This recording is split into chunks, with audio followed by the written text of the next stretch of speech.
8 verses, ladies and gentlemen, in chapter 15 of the unveiling. 8 verses. And so I'm going to read the rest of the chapter today. And then I'm going to actually start on verse 1 of chapter 16, maybe today. And I'm also going to get very close to you. We've never been more intimate. You and I have never been this close to a microphone ever. I may regret it, but I have never cared less about my appearance, have I? I am focused on the things of God right now. I like the fact that the last 7 bowls are finally going to be poured out here. I feel like John. I don't know about you, but I feel like John throughout this unveiling, actually going into these times, living them. I feel like I've been living them before they actually happen. And it's a rare privilege that God is opening that curtain up for us. We're taking these things literally. And so it's been trying because of the terrible things that happen, but it's caused us, I think, it's caused me to reflect on my evangel and the fact that the unveiling is not my evangel. And John goes, well, John doesn't, but the 7 messengers review for Israel the Song of Moses. I think this is very interesting. I'm going to read that again from chapter 15. I perceived another sign in heaven, great and marvelous, 7 messengers having the last 7 calamities. The last 7. Not going to make fun of that anymore. I kind of got upset yesterday. Oh, by the way, why am I wearing the same shirt today? It's a sweater, actually. It's got a nice stripe down the side here. Do you see that? Because I could only bring 2 shirts with me. Having the last 7 calamities, seeing that in them God's fury is consummated. I thought maybe I had seen the last 7 calamities before because there are so many calamities in this book. I realize now that I had not seen the last of the calamities and that there were more. There are 7 thunders, 7 seals, and now there are going to be 7 bowls poured out. Bowls. Why a bowl? Bowl was an instrument of the altar, and we are in the worship section. We are in the temple section of the unveiling. That's why there are bowls. And so as terrible as these bowls are, as terrible as the judgment is, these bowls are related to temple service, to worship. I must continually remind you that God is out to reestablish his worship on the earth. When the temple was in place in Israel,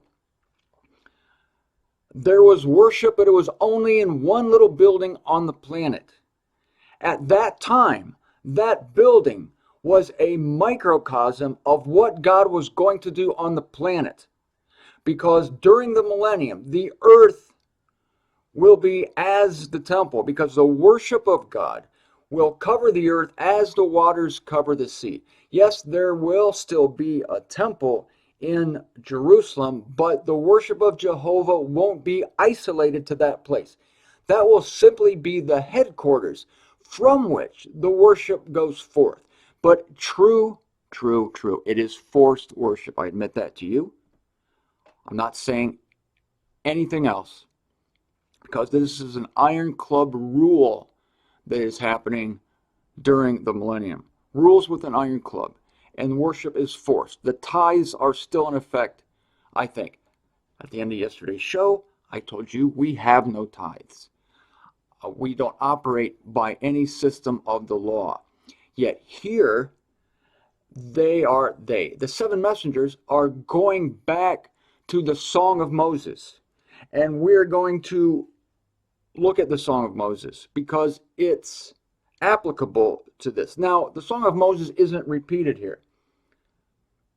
But here's how it goes. Listen to this. And I perceived, as it were, a glassy sea. I went crazy over that yesterday because I love the glassy sea. I'm going to think of myself from now on as walking on a glassy sea. I know it's circumcision writing. I know it's for Israel. But I'm going to steal it, gosh darn it. I'm going to steal the glassy sea. And I'm going to apply it to myself. the glassy sea being the firmament of Paul's gospel. I'm justified. I'm saved from sin. I can't be condemned. And I'm standing on that and I look down and I see all the fish, right? So if it's a glassy sea, like those glass boats you have in Florida or Hawaii, the tourists get on the glass boats, and really great invention. You can see the sea and the fish, and it's so cozy. I've never been on one, but I can imagine. I'm trying to imagine it right now. Imagine looking down, seeing like sharks and whales and porcupines. Oh, no, they're on the land. Octopuses, octopi, yeah, and various stinging creatures like man o' war. Is that the plural? And jellyfish. And yet not being able to get you. That is perfectly descriptive of the beauty of our calling. We have a sheen of God that surrounds us. Yes, it does. It surrounds us, and nothing can get us. It's like we're operating in the world, but we're not of the world. You get me? We're in the world, but not of the world. So even we're on the glassy sea, and we can see the sharks right under there, and they're trying to get us, but they can't. They cannot get us. We are protected, divinely sealed. That makes me think of the 144,000. They have a lot fewer issues than some of these folks, like the vast throng, because they're sealed. So these conquerors have come that way by a hard route. And yet, after having conquered, this is the difference between them and us. After having conquered, after having overcome, they are seen as standing on a glassy sea. We began our glassy sea existence 2,000 years ago when Jesus Christ was crucified and we were considered to have been baptized in his death. Of course, time progressed, we were born, and now we're born onto the glassy sea. We don't conquer and get to stand on the glassy sea as if it's a reward for good behavior or good service. No, but rather, we were born onto it. We came out on it. And it only remained for someone to tell us about it. And Paul was that man. And he died having told several people of it. But he died not knowing that we were going to be here. And so as soon as someone showed us Paul's gospel, we realized that the whole time we had been on a glassy sea. And it was religion that lied to us. Religion via Satan cannot do anything to take away what Jesus Christ did on the cross, but can do everything to keep us from an apprehension of it, from a realization of it. That's why Paul uses the word realization more than any other Bible writer. He wants this, he prays for the saints to come to a realization of the truth. And that is my goal for you. And for myself. I have to do it for myself first, as I've told you before. And they are singing the song of Moses. Those who are standing on the glassy sea, singing the song of Moses. What? It's shocking that this is happening in the middle of this turmoil. It's just fantastic. And we went through that. But this is the law of Moses. What I read yesterday, and I kind of mocked because it didn't rhyme, wasn't a good song. That's not the song of Moses. They are singing the song of Moses, slave of God, and the song of the lambkin, saying. So what I read yesterday and stupidly made fun of, that's not the song of Moses. That was the song of the lambkin. And so the song of Moses is not incorporated into the unveiling. But so there's a big time period here where these messengers were singing the law of Moses. Basically, it was a review of the career of Israel. Moses was also a prophet. He fixed stuff then. He set up the law. He wrote the law. But then his words went from the present to predictive. And he became a prophet. And the Song of Moses not only reviewed the history of Israel, touched on the present, but it went into the future. And Moses, listen to this, predicted the bowls, predicted the trials that Israel would be coming into in these last days. I'm going to read the rest of chapter 15. That's right. Today, I'm going to read the rest of chapter 15. And after these things I perceived, and the temple of the tabernacle of the testimony was opened in heaven. And the seven messengers who have the seven calamities came out of the temple dressed in clean, resplendent linen, and girded about the chest with golden girdles. Girdles, just something that girds. I can't help thinking of the Playtex girdle commercials I saw when I was a kid. Those things that controlled a woman's figure. Well, it's the same thing here, really, except with men, it was a really preparation for war. You girded your weapons about you. You girded your loins in a figurative way. You bucked up. You cinched your nerve, and you prepared yourself for battle. But these messengers are girded with golden girdles, and that speaks of worth, it speaks of value, it speaks of something that cannot be corrupted. And what is it? The Word of God. The Word of God is our gold, and it's their gold, and they're girded about with the Word of God. This is my take on it. And one of the four animals, remember the four animals? Go back to show number 1 and listen to all the shows up to this show, which is show 399. Can you believe that? And you will hear about the four animals.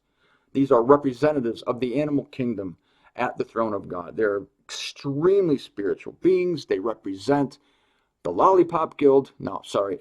They represent the animal kingdom on the earth.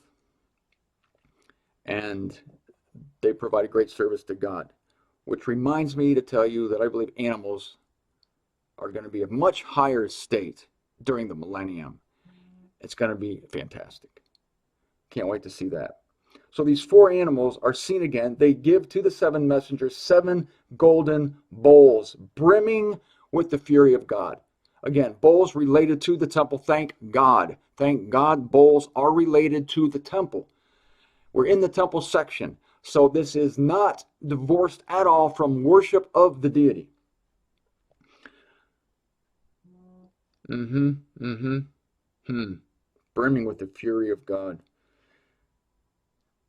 But there's a comma there. Hang on. God, comma, who is living for the eons of the eons. Does this mean that God dies after the eons are completed? God is living for the eons of the eons. Does that limit him in any way? No. We know that God has no beginning and no end. This just assures us that he is the God of the eons. He's a God who cares about time. If you say the God of Abraham, Isaac, and Jacob, does that limit him to those patriarchs? If I tell you that he is the God of Abraham, Isaac, and Jacob, as Jesus said, oh no, he's not my God. It just says he's the God of Abraham, Isaac, and Jacob. No, he's everyone's God, but this is giving specific information that he's especially the God of Abraham, Isaac, and Jacob, because they are the big three of Israel. So the God who lives for the eons of the eons is not a God who dies after the eons are completed. The message here is that he is involved. He is vitally connected. Vital, life, living, right? Living for the eons of the eons. He's vitally connected with our time periods. He knows your days. He knows your seasons. He knows your minutes, knows your hours, knows the seconds of your life, and he knows the times of Israel. This is a hugely comforting statement here. Who is living for the eons of the eons. Who is living for the eons of the eons. Talk to most people today and God is dead. There was actually a movement called God is dead. Well, he's not dead. He is living for the eons of the eons. And as I said in last Sunday's newsletter, he does not start creation and give up on it. He sustains it second by second with his spirit. It not only infuses our bodies, but by his spirit, all things cohere. Colossians 1:17. And so this is a great comfort to Israel, and I want it to be a comfort to you as well, knowing that nothing happens without the Involvement's a weak word without the active, sustaining force, causing power of God, because he lives. That's the aorist tense, lives. It's not that he lives, it's not that he will live, he lives. That's what he does, he lives.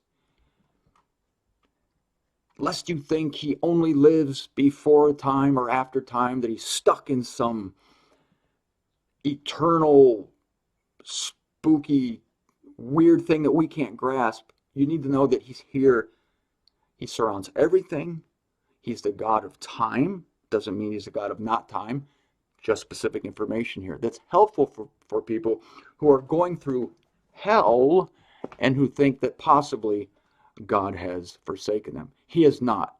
And if he has not forsaken Israel, then he sure as heck has not forsaken us.